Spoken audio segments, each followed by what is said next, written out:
고통도 어려움도 여전히 그대로지만 하나님이 주시는 참된 평안이 우리에게 있기를 소망합니다. 우리의 아버지 되시는 주를 온전하게 믿는 날 되시기 바라며 다 함께 사도신경으로 우리의 신앙을 고백하겠습니다. 전능하사 천지를 만드신 하나님 아버지를 내가 믿사오며 그 외아들 우리 주 예수 그리스도를 믿사오니 이는 성령으로 잉태하사 동정녀 마리아에게 나시고 본디오 빌라도에게 고난을 받으사 십자가에 못 박혀 죽으시고 장사한 지 사흘 만에 죽은 자 가운데서 다시 살아나시며 하늘에 오르사 전능하신 하나님 우편에 앉아 계시다가 저리로서 산 자와 죽은 자를 심판하러 오시리라. 성령을 믿사오며 거룩한 공예와 성도가 서로 교통하는 것과 죄를 사하여 주시는 것과 몸이 다시 사는 것과 영원히 사는 것을 믿사옵나이다. 아멘.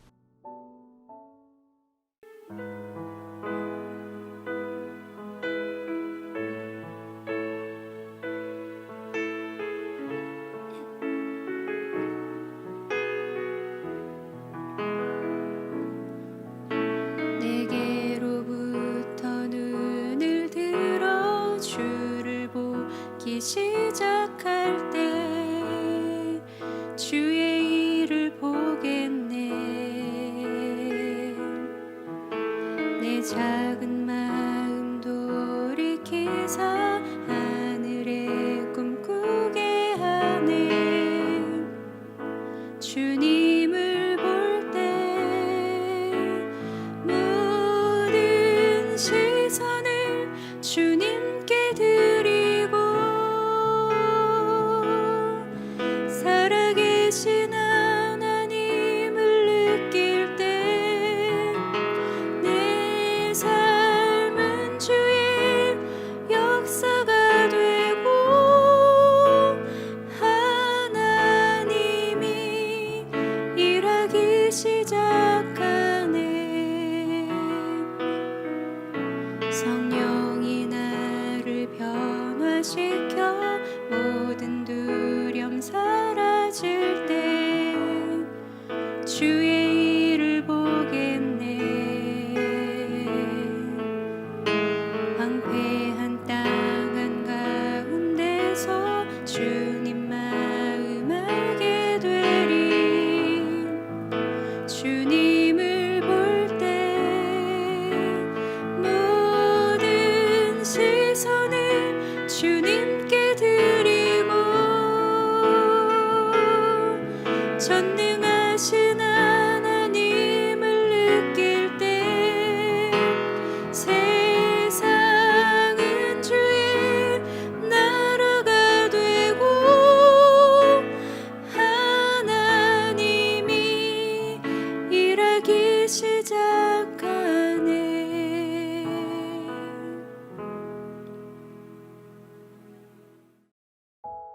오늘 우리가 함께 묵상할 말씀은 사도행전 16장 6절에서 10절 말씀입니다.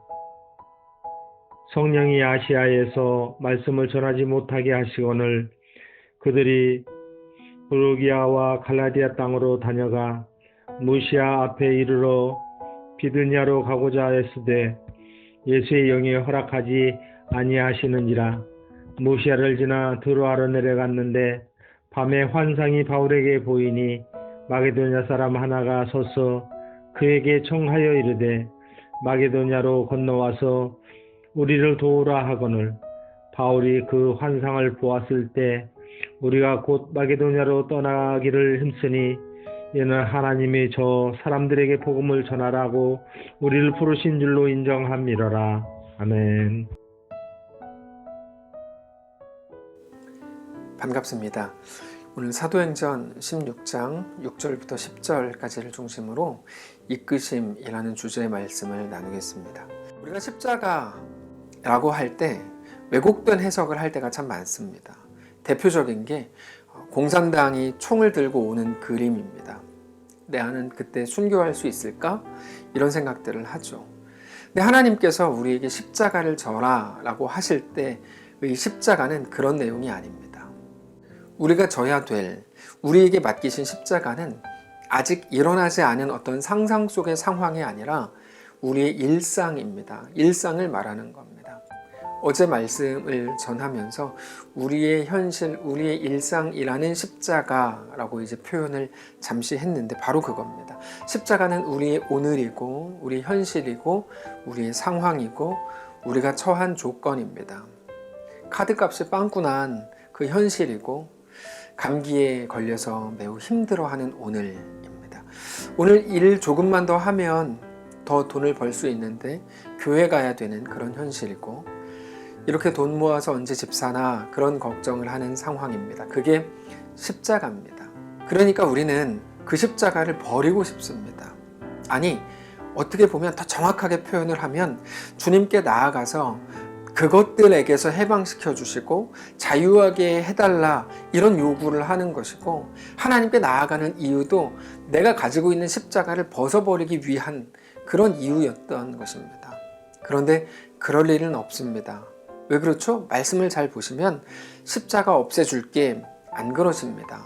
오히려 십자가를 지고 나를 따르라 이렇게 말씀을 하십니다.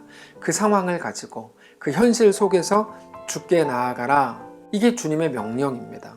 그래서 지난 수요일에 두려움이 무엇이라고 말씀을 드렸습니까? 두려움은 정황이라 그랬죠. 정황이 뭡니까? 살아내야 되는 자리입니다. 두려움을 해결하는 게 신앙이 아니고 두려움을 살아내는 게 신앙입니다. 많은 성도들 여기에 매이고 저기 매이고 지금 내 상황이 이러니까 거기에 완전히 매몰돼서, 그거는 굉장히 잘못하는 겁니다. 두려움은 정황인데 그것은 살아내라는 것이고, 살아내는 건 그냥 거기 있는다고 해서 사라지는 게 아닙니다. 두려움을 해결하는 게 신앙이 아니고 두려움을 믿음으로 살아내는 게 신앙입니다. 멋진 말이고 아주 정확한 말입니다. 우리가 처한 모든 상황 속에서 더욱 믿음으로 주님께 나아가는 것이 중요하다는 것이죠. 그래서 기독교는 매우 현실적입니다.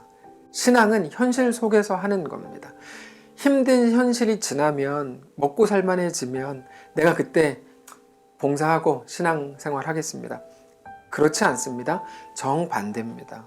하나님은 오늘 우리에게 지금 이 자리를 요구하신다는 것입니다. 그게 우리의 사명입니다. 근데 그때 그 속에서 하나님이 우리 삶에 개입하시고 하나님이 주도하시는 역사를 이루신다는 것입니다. 그게 하나님과의 동행의 방법입니다. 그게 하나님이 이끄시고 일하시는 역사가 되는 것입니다. 그게 놀라운 스토리가 되는 것입니다. 그게 유니게였습니다. 디모데의 어머니 유니게는 두려움 속에서 오히려 포기함으로 하나님의 개입하심, 하나님의 역사 속으로 뛰어들어간 사람입니다. 자기가 두려워하는 그 모든 일들을 꽁꽁 손에 쥐고 안 놓치려고 했던 사람이 아니고, 그 사람은 지난 수요일에 나누었던 다윗이죠. 그런데 유니게는 그런 반대의 사람입니다.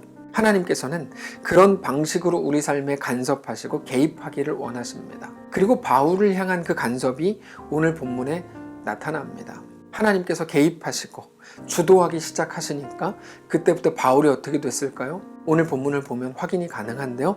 그때부터 바울의 계획이 하나씩 틀어지기 시작하더라는 겁니다. 놀라운 일이죠. 하나님이 개입하시니까 바울의 계획이 틀어져요. 바로 그겁니다. 성령께서 간섭하신다는 말은 우리의 계획이 계속 틀어진다는 것을 의미합니다. 정확히 그게 맞는 말입니다. 성령께서 개입하시고 역사하실 때 바울의 전도 계획이 계속해서 틀어졌습니다. 바울이 2차 전도 여행을 시작할 때 세웠던 원래 계획이 1차 전도 여행지를 쭉 다시 한번 가보는 거였습니다. 근데 마가 요한의 문제로 바나바와 찢어지고 나서 바나바가 먼저 1차 전도 여행지를 갔었죠. 그러니까 바울은 찢어졌으니까 거기 못 가고 수리아와 길리기아를 거쳐서 더베와 루스드라로 갑니다. 원래 예정된 코스와는 어쩌면 전혀 다른 방향의 자리였습니다. 그리고 오늘 본문을 보면 대놓고 바울의 계획이 틀어진 내용들이 나오는데 6절에 보시면 성령이 아시아에서 말씀을 전하지 못하게 하셨다. 17절 무시아 앞에 이르러 비두니아로 가고자 애쓰되 예수의 영이 허락하지 아니하셨다. 9절 밤에 환상이 바울에게 보이니 마게도니아 사람 하나가 서서 그에게 청하여 이르되 마게도니아로 건너와서 우리를 도우라 하거늘. 그러니까 오히려 다른 것에게로의 끌림이 성령의 간섭하심의 결과였다는 겁니다. 내가 가려고 했던 곳 못 가고 다른 곳으로 가야 되는 상황인 거죠. 자, 바울이 처음에 세웠던 자기의 의견과 자기 생각대로 된 일이 뭐가 있습니까? 아무것도 없습니다. 계속 못하고 허락 안 하시고 막으셨습니다. 뭐를 하라는 겁니까? 하나님은 도대체 왜 이러시는 것이죠? 근데 우리가 그렇게 따집니다. 하나님 뭐 하라는 겁니까? 왜 자꾸 이렇게 하십니까? 왜 나를 돕지 않습니까? 왜 내 계획에 침묵하십니까? 왜 방해하십니까? 라고 따지죠. 우리가 바울에게 임하셨던 하나님의 역사를 보면서 같이 대신 따져줘요. 이유가 무엇입니까? 우리 삶도 하나도 다르지 않기 때문입니다. 그래서 우리가 바울의 모습을 보면서 바울 대신 하나님께 따지려고 하는 겁니다. 근데 성도 여러분, 우리가 하나님께서 함께 하시기를 원합니다라고 고백할 때 무엇을 기대하십니까? 하나님이 우리의 협력자가 되기를 기대하십니까? 아니면 우리의 주인이 되기를 원하십니까? 하나님이 우리의 조력자가 되어야 합니까? 아니면 우리의 전능한 주인이 되셔야 합니까? 오늘 하나님의 다스리심 앞에 굴복하는 날 되시기를 바랍니다. 성령이 아시아에서 말씀을 전하지 못하게 하시고 예수의 영에 허락하지 않으시고 하나님의 방식에 대해서 인정하시고 엎드려야 합니다. 하나님은 우리의 결정, 우리의 생각에 따라오셔야 하는 분이 아닙니다. 우리가 할 일은 우리 자신을 하나님의 계획과 하나님의 일에 하나님께 맞추려는 몸부림이 필요할 뿐입니다. 기도를 하실 겁니까?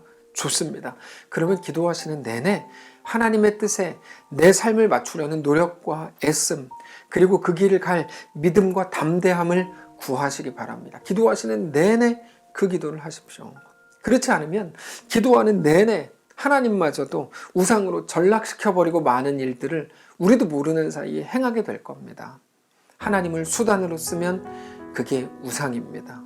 하나님은 우리의 뜻과 원함을 이루어주는 우상, 그 수단이 아닙니다. 우리 삶의 목적이시고 우리가 섬길 대상이신 것을 기억하시기 바랍니다. 자, 그러면 오늘 본문에서 하나님은 왜 그렇게 하신 걸까요? 왜 막으시고 허락하지 않으시고 방해하는 것처럼 느껴지도록 왜 그렇게 하셨을까요? 하나님의 이런 방식의 일하심은 분명한 이유를 갖습니다. 우리의 한계를 너무 잘 아시기 때문입니다. 우리의 한계가 무엇입니까? 우리의 지혜와 힘으로는 죽었다 깨나도 어떤 가치 있는 것도 만들어낼 수 없다. 이게 우리의 한계입니다.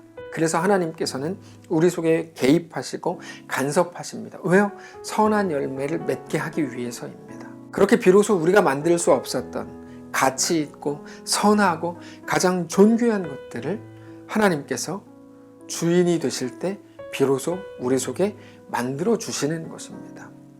당장 오늘 본문을 보면 바울이 루스드라에 갑니다. 여러분, 루스드라라는 곳은 바울에게 정말 안 좋은 기억이 있는 장소입니다. 루스드라에서 어떤 일이 있었습니까? 처음에 안진뱅이가 고침받은 사건 때문에 바울과 바나바를 수많은 사람들이 막 몰려들어가지고 신이라고 하면서 경배하고 막 그랬는데 곧 유대인들이 이간질을 하면서 바울이 돌에 맞아 죽을 뻔했던 곳이 루스드라입니다. 그러니까 가고 싶지 않았겠죠. 피하고 싶었을 겁니다. 내가 거기 가서 또 맞아 죽는 거 아니야? 충분히 생각했을 수 있습니다.